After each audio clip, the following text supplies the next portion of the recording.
Shalom, selamat hari Minggu untuk kita semua. Bapak Ibu Jemaat yang dikasihi Tuhan, kita kembali dalam program Morning Call dari Departemen Pelkes GPIB.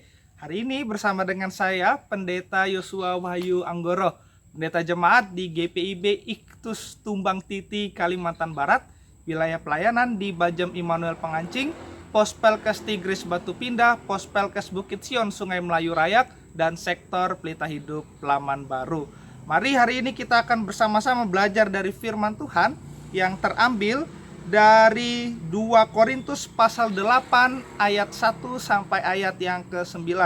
Mari saya mengajak Bapak Ibu kita semua untuk menyiapkan bacaannya dari 2 Korintus pasal 8 ayat 1 sampai ayat yang ke-9. Sebelum kita membaca dan merenungkannya, marilah kita berdoa. Bapa, kami bersyukur untuk pagi hari ini Engkau menganugerahkan kepada kami kekuatan serta nafas kehidupan. Dan mengawali hari yang mulia ini ya Bapa, kami hendak membaca dan merenungkan firman-Mu yang menjadi dasar bagi kami dalam menjalani kehidupan kami. Tolonglah kami dengan urapan Roh Kudus-Mu agar kami sungguh-sungguh bisa memahami dan mengerti kehendak Tuhan melalui firman yang kami baca. Dalam nama Tuhan Yesus kami berdoa. Amin. 2 Korintus pasal 8 ayat 1 sampai ayat yang ke-9 saya bacakan untuk kita semua. Demikian firman Tuhan. Pelayanan kasih. Saudara-saudara, kami hendak memberitahukan kepada kamu tentang kasih karunia yang dianugerahkan kepada jemaat-jemaat di Makedonia. Selagi dicobai dengan berat dalam pelbagai penderitaan, sukacita mereka meluap dan meskipun mereka sangat miskin, namun mereka kaya dalam kemurahan. Aku bersaksi bahwa mereka telah memberikan menurut kemampuan mereka, bahkan melampaui kemampuan mereka. Dengan kerelaan sendiri mereka meminta dan mendesak kepada kami supaya mereka juga beroleh kasih karunia untuk mengambil bagian dalam pelayanan kepada orang-orang kudus. Mereka memberikan lebih banyak daripada yang kami harapkan. Mereka memberikan diri mereka pertama-tama kepada Allah, kemudian oleh karena kehendak Allah juga kepada kami. Sebab itu, kami mendesak kepada Titus supaya ia mengunjungi kamu dan menyelesaikan pelayanan kasih itu sebagaimana ia telah memulainya.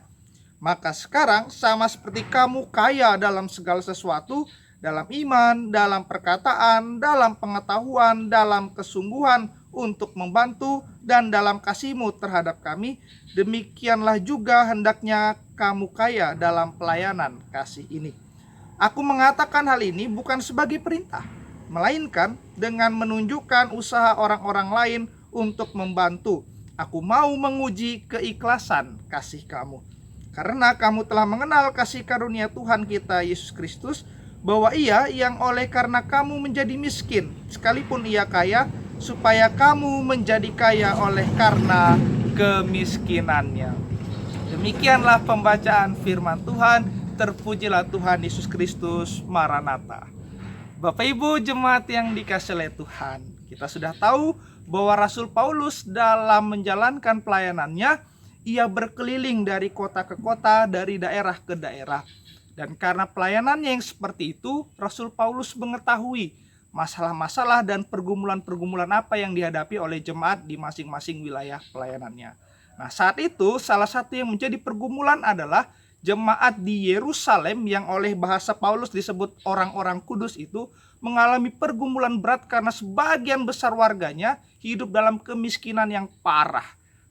Parah sekali kehidupan jemaat di Yerusalem. Nah, karena itu Rasul Paulus beserta dengan rasul-rasul lain seperti para pengikutnya Titus dan sebagainya, mereka menginisiasi proses pertolongan dan pelayanan kasih bagi jemaat di Yerusalem yang bergumul dalam kemiskinan yang parah itu.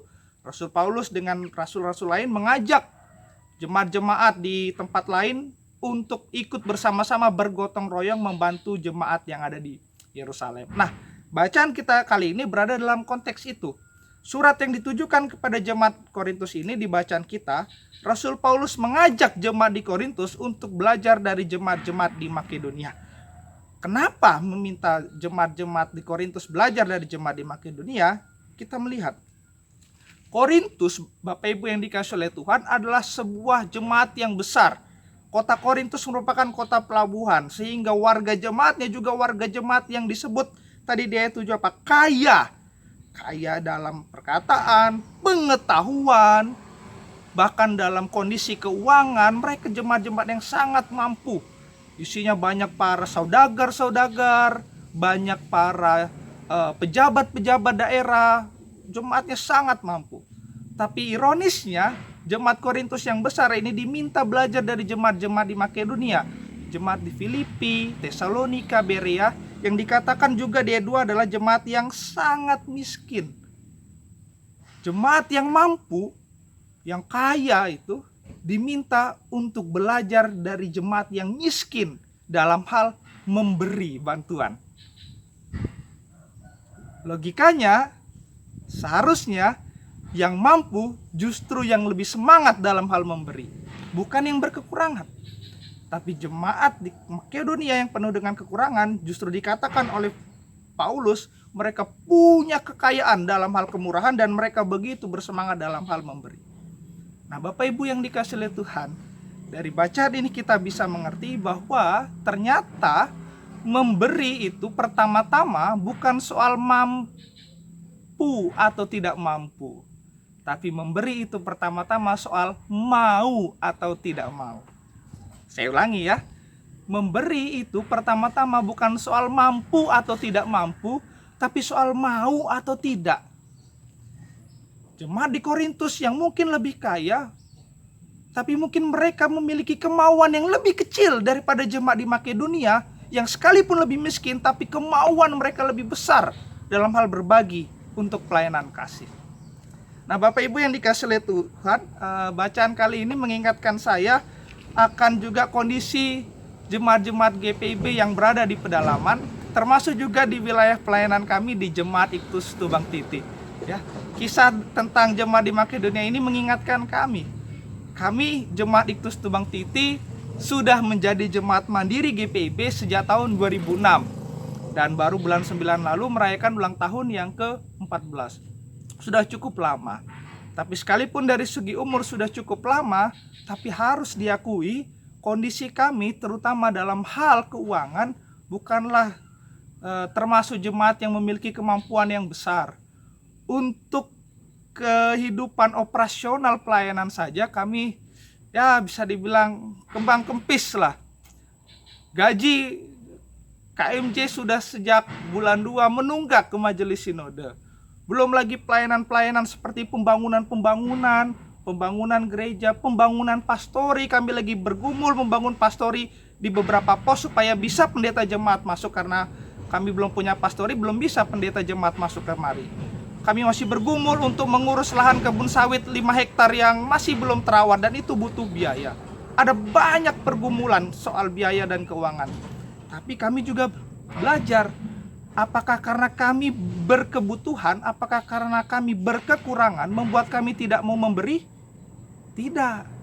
Bapak Ibu yang dikasihi oleh Tuhan, Jemaat Iktus Tubang Titi walaupun kami berkekurangan, kalau ada yang namanya proposal masuk ke Jemaat Iktus Tubang Titi, Bapak Ibu ada mengirimkan proposal pembangunan apakah gereja, pastori, gedung serbaguna apapun masuk ke Tubang Titi, tidak mungkin kami tolak. Pasti kami memberikannya. Walaupun jumlahnya sedikit berdasarkan kemampuan kami, tapi tidak pernah ada yang kami tolak. Persembahan HUT pelkat-pelkat masuk, kami berikan. Bahkan persepuluhan ke majelis sinode pun kami tetap berikan. Kenapa? Karena kami tahu semua pemberian yang kami berikan itu walaupun jumlahnya sedikit, walaupun seringkali induk itu berbagi dengan 2 bajem, kami bersama-sama bergotong royong untuk memberi, kami tahu pemberian itu digunakan untuk pelayanan kasih. Berkekurangan tidak menjadikan itu alasan untuk kita tidak mau memberi. Nah, kami belajar di tengah-tengah segala kekurangan kami. Nah, maka itu firman Tuhan juga mengajak kita, baik kehidupan di gereja kita, di jemaat kita, ataupun kehidupan kita pribadi. Terutama karena pandemi ini, Bapak Ibu yang dikasihi oleh Tuhan. Wah, pandemi ini betul-betul menghancurkan ekonomi. Banyak orang yang sebelumnya kerja tiba-tiba kehilangan pekerjaan. Banyak orang yang sebelumnya bisa hidup cukup, bahkan mewah, lalu hidup dengan serba pas-pasan, ikat pinggang dan sebagainya. Semua orang merasa butuh, semua orang merasa menjadi orang yang berkekurangan. Tapi firman Tuhan mengajak kepada kita. Apakah hanya karena kita berkekurangan? Apakah karena kita pas-pasan membuat kita tidak mau memberi? Memberi, Bapak Ibu yang dikasih oleh Tuhan, adalah panggilan kepada kita orang-orang Kristen, kepada kita orang-orang yang percaya. Saya ingat waktu awal-awal pandemi corona, cukup viral di internet ya. Ada orang yang menggantungkan makanan-makanan atau menggantungkan bahan-bahan makanan. Silakan kalau ada yang mau memberi, letakkan, silakan kalau ada yang mengambil, ambil, berdasarkan yang kemampuannya begitu. Jadi orang pun ada yang termotivasi untuk memberi. Tapi yang harus kita ingat, apakah orang-orang yang memberi dan berbagi itu adalah orang-orang yang berkelebihan? Belum tentu. Bisa jadi orang-orang yang berbagi itu justru orang-orang yang juga sebenarnya hidup dalam keterbatasan, tapi ia punya hati yang besar untuk mau memberi. Nah, itu kita belajar, Bapak Ibu yang dikasih oleh Tuhan. Hari ini firman Tuhan pun menguatkan kita. Marilah kita memberi kepada mereka yang kalau kita tahu mereka betul-betul membutuhkannya. Kalau kita mampu untuk memberi, jangan ditahan-tahan. Kalau kita memang mampu untuk memberi, jangan berpura-pura untuk tidak mampu. Karena apa? Karena hidup kita sendiri adalah hidup pemberian, Bapak Ibu yang dikasih oleh Tuhan. Kita lihat di ayat 9 dikatakan bahwa Tuhan Yesus pun yang kaya itu rela menjadi miskin untuk kita. Artinya apa? Hidup kita ini adalah pemberian dari Tuhan. Semua rezeki yang kita terima, kesehatan kita, kekuatan kita, bahkan keselamatan di dalam Yesus itu semua adalah pemberian yang kita terima, bukan karena kekuatan kita. Karena kita hidup dari pemberian, maka adalah juga panggilan kita untuk memberi. Orang Kristen bukan hanya sekedar wajib atau harus memberi, tapi memberi adalah panggilan iman bagi kita. Orang-orang yang telah menerima pemberian dari Tuhan, dan kita pun dipanggil untuk memberi. Jadi memberi bukan soal mampu atau tidak, tapi soal mau atau tidak. Kepada Bapak, Ibu, dan saya, hari ini dinyatakan dan ditanyakan, maukah engkau memberi? Kiranya Tuhan memberkati kita sekalian. Amin. Mari kita berdoa. Bapa di sorga, kami bersyukur untuk firman yang kami terima di pagi hari ini. Kami bersyukur firman-Mu mengajarkan kami untuk belajar dari jemaat di Makedonia ya Bapa. Sekalipun mereka hidup dalam kemiskinan yang parah, tapi mereka punya hati yang begitu kaya dan besar untuk merelakan hati mereka, merelakan diri mereka, memberikan sebagian dari rezeki mereka untuk membantu jemaat di Yerusalem yang juga hidup dalam kekurangan. Kami telah belajar bahwa kami hidup dari pemberian daripada-Mu. Dan ajar kami juga ya Bapa, agar kami juga punya hati, punya kerelaan untuk mau memberi, untuk mau berbagi bagi orang lain yang memang membutuhkannya. Ajar kami untuk tidak menahan-nahan berkat Tuhan itu hanya untuk diri kami sendiri, tapi kami mau merelakan berkat Tuhan yang kami terima itu untuk kami salurkan dan teruskan kepada orang lain, kepada siapapun yang memang membutuhkannya. Nah, kami belajar, kiranya ketika kami pun sudah memasuki minggu Advent yang pertama, masa di mana kami berharap akan kehadiran dan kedatangan Tuhan Yesus kembali, kami diingatkan dan semakin bersemangat untuk punya pengharapan yang besar kepada Tuhan. Dan dari pengharapan itu, kami pun bisa menjadi juga harapan untuk orang-orang lain yang membutuhkan kehadiran kami. Pakailah kami ya Bapa untuk menjadi saluran berkat kepada orang lain. Terutama ketika kami pun bergumul akan pandemi COVID-19 yang masih terjadi saat ini. Kami berdoa memohon kepada Bapa di sorga, biarlah dengan waktu dan cara Tuhan, Tuhan boleh menguatkan bahu kami, menguatkan kami semua, terutama dokter, perawat, dan orang-orang lain yang bekerja dalam bidang kesehatan, agar kami bisa melewati semua pandemi ini, masa-masa sulit ini berlalu dari kehidupan kami, dengan kami tetap hidup dalam keadaan yang sehat, sejahtera, dan dalam iman kami tetap berpengharapan hanya kepada Tuhan. Kami berdoa bagi jemaat-Mu yang lain, umat Tuhan dan orang-orang di sana yang hidup dalam kesusahan dan kesulitan karena pandemi ini. Kesulitan keuangan, ekonomi, ataupun kesulitan kesehatan, bahkan masalah di tengah-tengah rumah tangga mereka. Tuhan, hadirlah. Tolong mereka agar semua pergumulan mereka boleh dilewati dengan berjalan bersama dengan pertolongan Tuhan saja. Terima kasih ya Bapa. Ada banyak hal yang hendak kami lakukan di sepanjang hari ini. Kami percaya Tuhan menyertai kami. Dan dimanapun kaki kami melangkah, biarlah kami melangkahkannya dengan menerima pertolongan dari Tuhan. Ini doa kami kepadamu Bapa kami yang baik, yang kami bawa dan naikkan hanya dalam satu nama, Tuhan Yesus. Kami berdoa, kami bersyukur, dan kami memohon. Amin. Demikian morning call untuk pagi hari ini Bapak Ibu. Selamat menjalani kehidupan di sepanjang hari ini. Tuhan memberkati kita sekalian. Amin.